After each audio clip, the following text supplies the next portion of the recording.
सवाल मैंने एक ही पूछा था।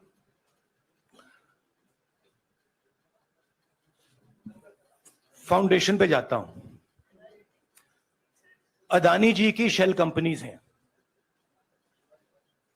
अदानी जी की शेल कंपनीज हैं, उसमें 20,000 करोड़ रुपया किसी ने इन्वेस्ट किया। अदानी जी का पैसा नहीं है, अदानी जी का इंफ्रास्ट्रक्चर बिजनेस है, पैसा किसी और का है। सवाल यह है, ये जो 20,000 करोड़ रुपए हैं, ये किसके हैं? ये सवाल मैंने पूछा। मैंने पार्लियामेंट हाउस में प्रूफ देके, जो मीडिया रिपोर्ट से मैंने निकाला, अदानी जी और नरेंद्र मोदी जी के रिश्ते के बारे में डिटेल में बोला। रिश्ता नया नहीं है, रिश्ता पुराना है। जब नरेंद्र मोदी जी गुजरात के सीएम बने थे, तब से रिश्ता है, और उसके बहुत सारे पब्लिक प्रूफ्स हैं। हवाई जहाज में मैंने फोटो दिखाई, नरेंद्र मोदी जी बड़े कंफर्ट में बैठे हुए थे अपने दोस्त, अपने मित्र के साथ। पार्लियामेंट में मैंने दिखाई। यह सवाल मैंने पूछा। फिर मेरी स्पीच को एक्सपंज किया गया। मैंने स्पीकर को डिटेल चिट्ठी लिखी, पॉइंट बाय पॉइंट, कि मैंने कहा कि एयरपोर्ट्स अदानी जी को रूल बदल के दिए गए हैं। ये लीजिए रूल की कॉपी जिसको बदला गया है। चिट्ठी लिखी, कोई फर्क नहीं पड़ा। फिर मेरे बारे में मंत्रियों ने पार्लियामेंट में झूठ बोला कि मैंने विदेशी ताकतों से मदद मांगी। मैंने ऐसी कोई बात नहीं की है। मैंने कहा, स्पीकर से मैंने जाके कहा, स्पीकर सर, पार्लियामेंट का नियम है कि अगर किसी मेंबर पर कोई एक्यूजेशन लगाता है तो उस मेंबर को जवाब देने का हक होता है। मैंने एक चिट्ठी लिखी, उस चिट्ठी का जवाब नहीं आया। दूसरी चिट्ठी लिखी, उस चिट्ठी का जवाब नहीं आया। फिर मैं स्पीकर के चेंबर में गया। मैंने स्पीकर सर से कहा, स्पीकर सर, ये कानून है, ये रूल है, इन्होंने झूठा आरोप लगाया है, मुझे आप बोलने क्यों नहीं दे रहे हैं? स्पीकर सर मुस्कुराते हैं, कहते मैं नहीं कर सकता। और फिर उसके बाद आपने सबने देखा क्या हुआ। सवाल पूछना मैं बंद नहीं करूंगा। नरेंद्र मोदी जी का अदानी के साथ क्या रिश्ता है और 20,000 करोड़ रुपए किसके हैं, मैं पूछता जाऊंगा। मुझे कोई डर नहीं लगता इन लोगों से। और अगर ये सोचें कि मुझे डिस्क्वालीफाई करके, धमका के, जेल में डाल के मुझे बंद कर सकते, नहीं, मेरी वो हिस्ट्री नहीं है। मैं हिंदुस्तान के लोकतंत्र के लिए लड़ रहा हूं और मैं हिंदुस्तान के लोकतंत्र के लिए लड़ता रहूंगा। किसी चीज से नहीं डरता हूं, यह सच्चाई है। अब आप सवाल पूछिए। एक एक करके प्लीज। हम I'll say it in English also. Sorry. I'll say it in English also. The question begins a few weeks back in Parliament, where I asked the Prime Minister a very specific set of questions. Question number one, 20,000 crore rupees or $3 billion are in shell companies owned by Mr. Adani. Mr. Adani could not have generated this money. He's an infrastructure business. Where did this money come from? Whose money is it? That was the first question. Whose shell companies are there? These companies are working in the defense field.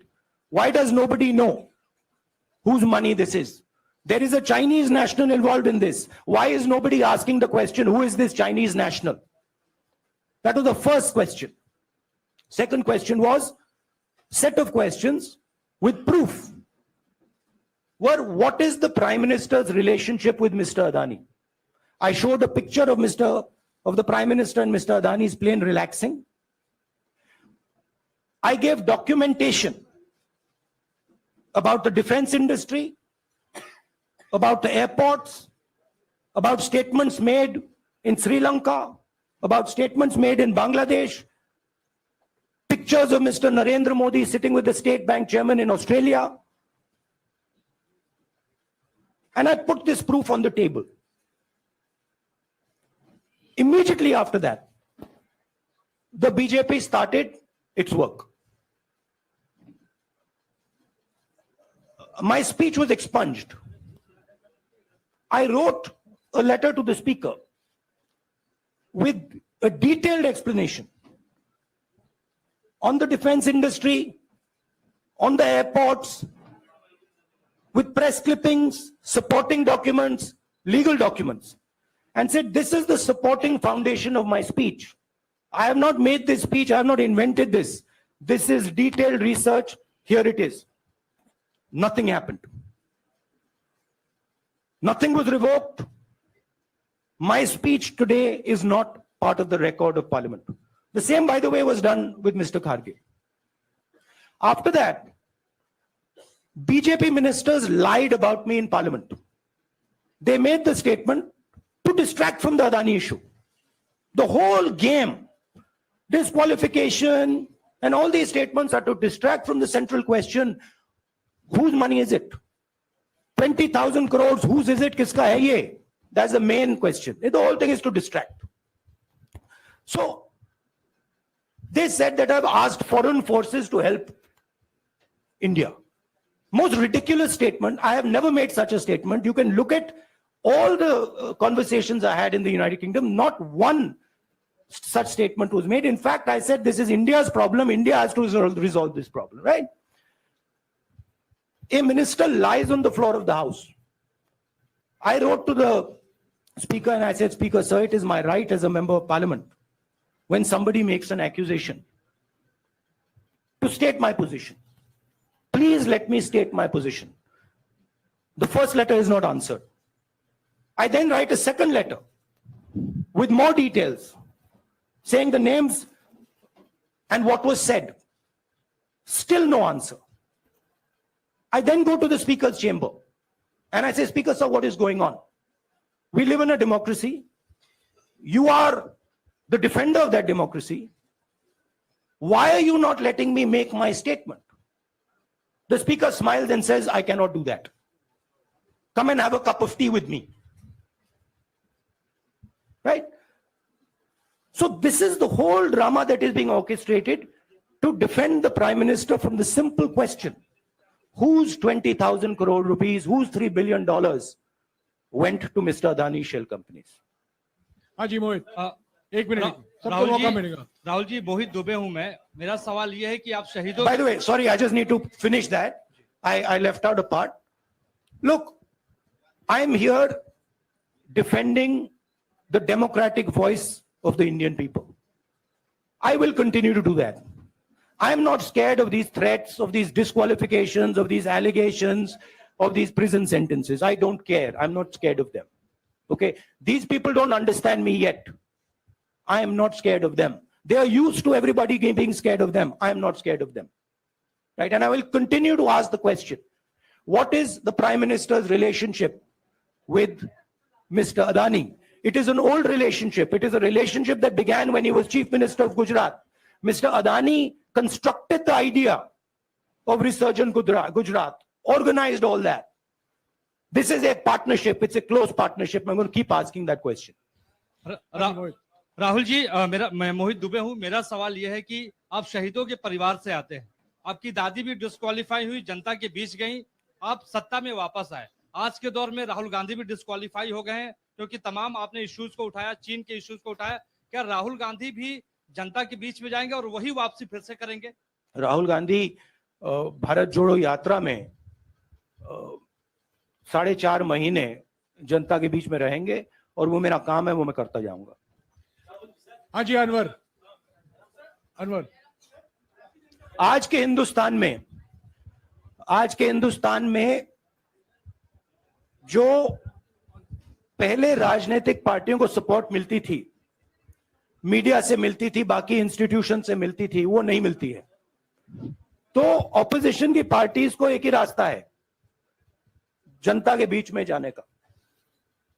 हाँ जी Anwar. Sir, Bharatiya Janata party ने आप पर OBC समुदाय के अपमान का आरोप लगाया है, इस पर आप क्या जवाब देना चाहेंगे भारतीय जनता पार्टी को? मैं पिछले भारत जोड़ो यात्रा में, आप मेरी कोई भी स्पीच देख लीजिए, मैं वहां कह रहा हूं सब समाज एक हैं, सबको एक साथ चलना चाहिए, भाईचारा होना चाहिए, नफरत नहीं होनी चाहिए, हिंसा नहीं होनी चाहिए। तो मेरी पोजीशन बिल्कुल क्लियर है। ये ओबीसी का मामला नहीं है, ये नरेंद्र मोदी जी और अदानी जी के रिश्ते का मामला है। 20,000 करोड़ रुपए जो अदानी जी को पता नहीं कहां से मिले, उसके बारे में मैं सवाल पूछ रहा हूं और उसका जवाब चाहिए।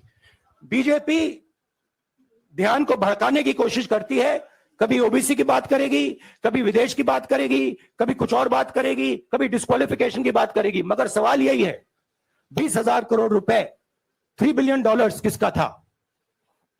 संजय मिश्रा। और वो अदानी का पैसा नहीं हो सकता। संजय मिश्रा।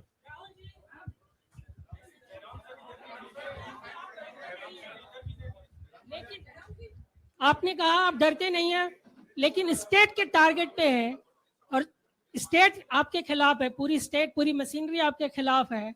ऐसे में आपके सामने चैलेंजेस बहुत बड़ा है, तो रास्ता क्या है, रणनीति क्या है? देखिए भैया,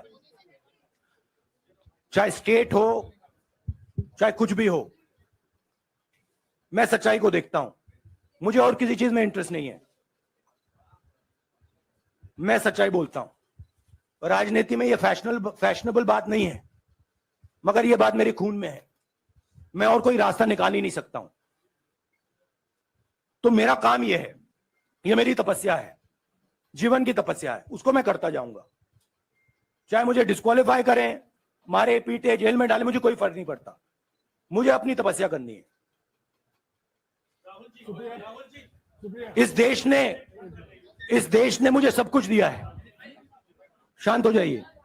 इस देश ने मुझे सब कुछ दिया है, प्यार दिया है, इज्जत दी है, इसलिए मैं ये करता हूं। हाँ Supriya. Sir, Rahul sir, BJP के जो लीडर्स आप पे अटैक कर रहे हैं उस पर आप क्या कहेंगे? और इसके अलावा वायनाड, वहां पर जब से खबर गई है, वहां पे लोग बहुत डिसबिलीफ में हैं, प्रोटेस्ट भी इरप्ट हो रहा है। आप अपनी कॉन्स्टिट्यूएंसी के लोगों को क्या कहना चाहते हैं? नहीं, मैंने सोचा है कि मैं अपनी, देखिए मैंने कॉन्स्टिट्यूएंसी में भी बोला कि वायनाड के लोगों के साथ मेरा पारिवारिक रिश्ता है, फैमिली प्यार का रिश्ता है। तो मैंने सोचा कि मैं वायनाड के लोगों के लिए अपनी एक चिट्ठी लिखूं उनके लिए कि मेरे दिल में उनके लिए क्या है। तो वो तो मैं रिजॉल्व कर दूंगा। उनका, देखिए बीजेपी के नेताओं का काम यही है। देखिए वो सब नरेंद्र मोदी जी से डरते हैं, कारण आप जानते हो। नरेंद्र मोदी जी ने कहा कि देखिए ध्यान हटाना है।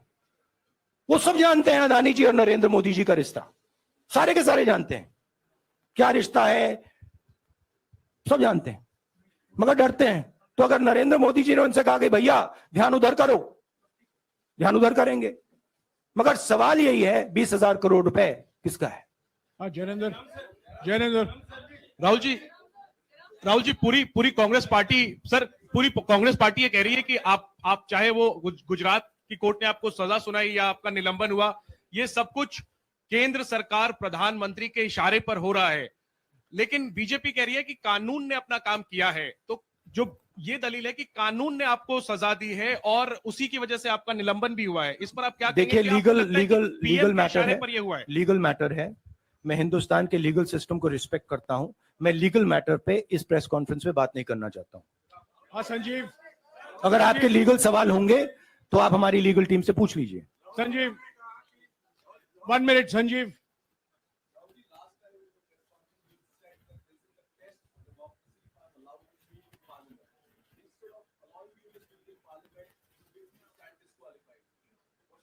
No, look, please understand why I have been disqualified.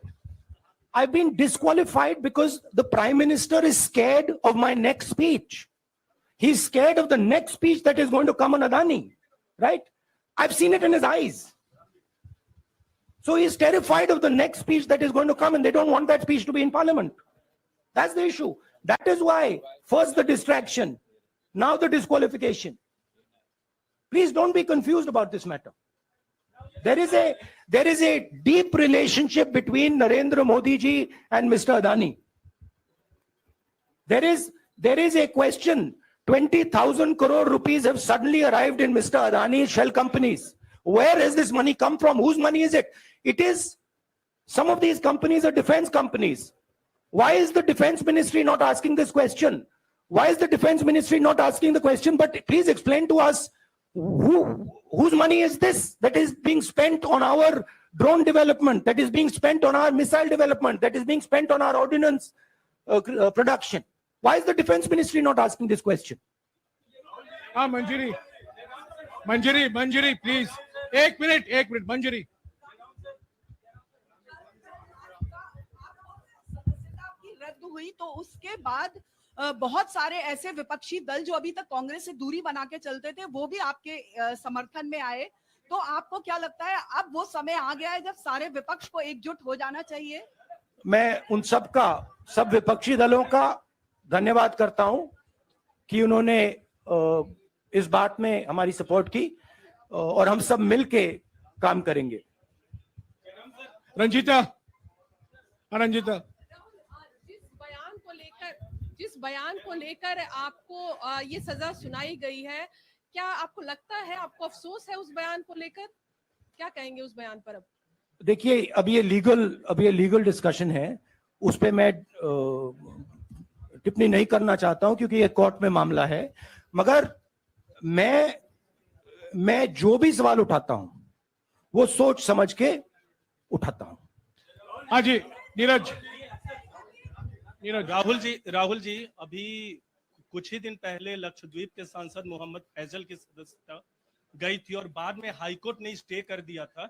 अभी उनकी मेंबरशिप रीइंस्टेट नहीं हुई है. देखिए, सुन लीजिए. हाँ. राहुल जी सुन लीजिए, अभी उनकी सदस्यता रीइंस्टेट नहीं है, लेकिन चुनाव आयोग ने चुनाव की घोषणा करने के बाद उसे रोक दिया था. अगर ऊपरी अदालत से आपको स्टे मिलता है तो आपको उम्मीद है कि लोकसभा स्पीकर भी आपकी सदस्यता को बहाल कर देंगे? मुझे उम्मीद में कोई इंटरेस्ट ही नहीं है.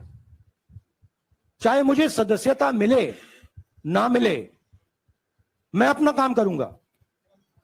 अगर ये मुझे परमानेंटली डिस्क्वालीफाई कर दें तो भी मैं अपना काम करूंगा.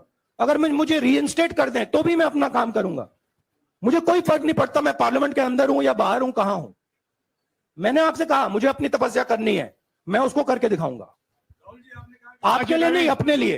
रवि, एक मिनट रमन. हाँ. एक मिनट रमन.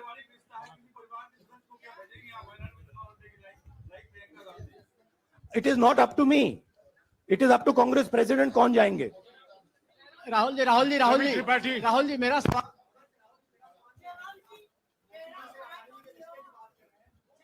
आपके यहाँ बैठे हैं. हाँ. दोनों मुख्यमंत्रियों का भी अडानी जी से रिश्ता है, उनके साथ लेन देन का मामला, उसका कहा धंधे का मामला है. लेकिन क्या धंधे का मामला, क्या बात कर रहे हैं? ये धंधा रोकेंगे ये लोग? जिनके पास जो भी स्टेट का उनके साथ नाता है, जो भी बिजनेस चल रहा है, वो बिजनेस रोका जाएगा क्या? देखिए, सिंपल सी बात है, आप डिस्ट्रैक्ट करने की कोशिश मत कीजिए.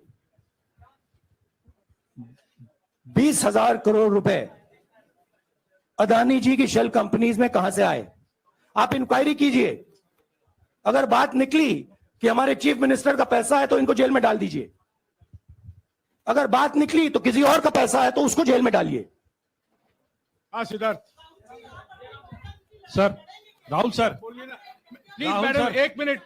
मैडम आप लोकतंत्र को समझिए. ये जो पैनिक रिएक्शन इन्होंने किया है नरेंद्र मोदी जी ने, इससे सबसे ज्यादा फायदा मिलेगा विपक्ष को.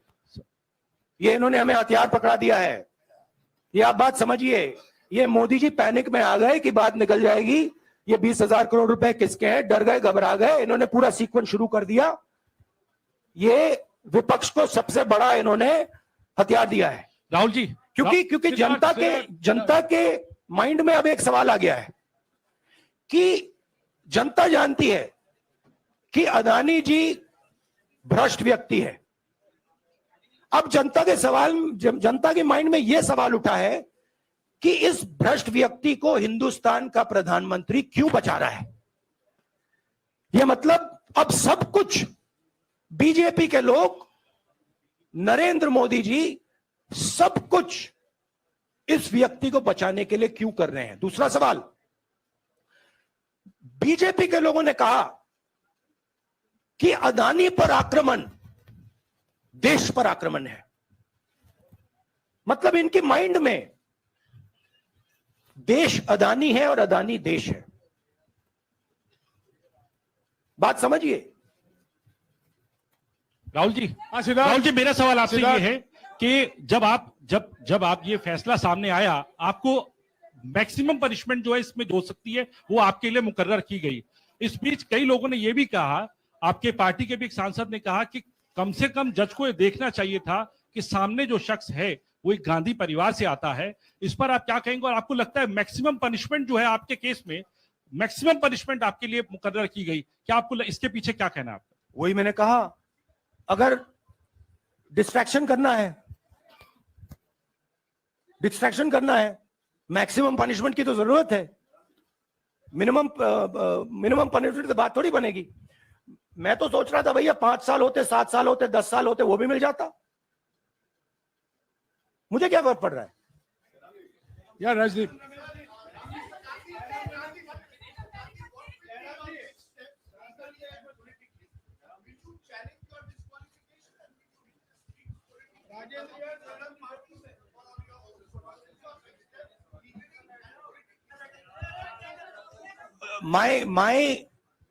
I have only one step, and that step is to fight for the truth in this country and to defend the democratic nature of this country that is under. Please let me finish, Rajdeep.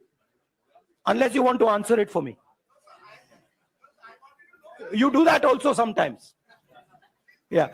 So my job, as I see it, is to defend the democratic nature of this country. And I will do whatever I have to do to defend the democratic nature of this country. What does that mean? That means defending the institutions of this country. That means defending the voice of the poor people of this country. That means telling the people of this country the truth about people like Mr. Adani, who are basically exploiting the relationship they have with the Prime Minister. yeah, Pallavi, please 1 second. Let's go. Look, see, these are legal matters. It makes me no difference. I told them, it makes me no difference if I'm disqualified, not qualified, whatever. It makes me no difference. Disqualify me for life. Put me inside jail. I will keep going. I will not stop. Mr. Gandhi, Yeah, Mr. Pallavi. Gandhi, 2 things here. One, are you worried or apprehensive about the political relevance of, say, the opposition and the Do I Congress look party worried to post? you? One. Second, Do I look worried to you? I'm excited. I'm happy that these people have given me the best gift they could give me. and second, Mr. Gandhi, is that BJP's reaction since yesterday is that if you hadn't torn the ordinance then perhaps you wouldn't be facing the law today. Your response to that? My response to that is that when somebody is guilty of something, they want to distract everybody's attention. Right? If you catch a thief, the first thing he says is, I didn't do it. The second thing he says, look there, look there, look there, look there. Right? That's what the BJP is doing. We have caught 20,000 crore rupees entering Mr. Adani's companies. Nobody knows whose money that is. That money cannot be Mr. Adani's money. He does not generate this type of money. So that money has come from someone. All this, OBC, disqualification, anti-national, all this is to distract from the panic that the Prime Minister is feeling, that his relationship with Mr. Adani is going to be exposed. Let me tell you, that relationship is going to be exposed. Nobody is going to stop that. It is going to happen because the opposition is going to press this thing until we find the answer. हाँ रवि सिसोदिया जी को दे दो। राहुल जी जो judgement आया उसको लेकर BJP ने उसको किया है कि आपने ओबीसी का अपमान किया, पूरे देश में प्रेस कॉन्फ्रेंस करने की तैयारी कर रहे हैं कि आपने ओबीसी का अपमान किया था। भैया देखिए, पहला आपका अटेम्प्ट वहां से आया, दूसरा आपका अटेम्प्ट यहां से आया, तीसरा आपका अटेम्प्ट यहां से आया। आप इतनी डायरेक्टली बीजेपी के लिए क्यों काम कर रहे हो? थोड़ी डिस्कशन से करो यार, थोड़ा घूम घाम के पूछो। क्या आपको ऑर्डर दिया है क्या? देखो मुस्कुरा रहे हैं। घूम घाम मैं आपको उदाहरण देता हूं, आप थोड़ा घूम घाम के निकाल नुकुल के बोलो। देखो ऐसे बोलो पहले, राहुल जी, हाँ तो please if you want to work for the BJP, then bring a BJP flag symbol here and put it on your chest. Then I'll answer you the same way I answer them. Don't pretend to be a press man. Vikrant Rahul ji हवा निकल गई। Rahul ji BJP के लोग बार बार ये बात कहते हैं कि आपने जब विदेश में जाके भाषण दिया तो उन्होंने कहा माफी मांग लेते, अभी कहा कि कोर्ट में आपसे कहा गया माफी मांग लेते। तो जब ये लोग कहते हैं राहुल गांधी माफी मांग लेते, तो राहुल गांधी क्या सोचते हैं? राहुल गांधी सोचता है मेरा नाम सावरकर नहीं है, मेरा नाम गांधी है। गांधी किसी से माफी नहीं मांगता। और मैंने कहा पार्लियामेंट हाउस में, कहा कि भैया मुझे बोलने दीजिए ना, एक बार तो बोलने दीजिए। 2 बार चिट्ठी लिखी, तीसरी बार मैं पर्सनली स्पीकर से जाके कहता हूं, स्पीकर सर प्लीज, आप डेमोक्रेसी के लोकतंत्र के आप प्रोटेक्टर हैं, मुझे बोलने दीजिए। मुस्कुरा के कहते हैं भैया मैं तो नहीं कर सकता। आप नहीं कर सकते तो कौन कर सकता है? शायद मुझे जाके मोदी जी से पूछना पड़े, वो तो करने नहीं देंगे। तो मेरा जो पॉइंट है, इस देश में लोकतंत्र खत्म हो गया है। इस देश के लोग जो इनके दिल में है, हमारे दिल में है, बोल नहीं सकते हैं। इस देश के इंस्टीट्यूशन पर आक्रमण हो रहा है। और उस आक्रमण का मैकेनिज्म क्या है? उस आक्रमण का मैकेनिज्म नरेंद्र मोदी जी और अदानी जी का रिश्ता है, वो फाउंडेशन है। मैं नरेंद्र मोदी जी पर सवाल नहीं पूछ रहा हूं, मैं अदानी जी पर सवाल पूछ रहा हूं।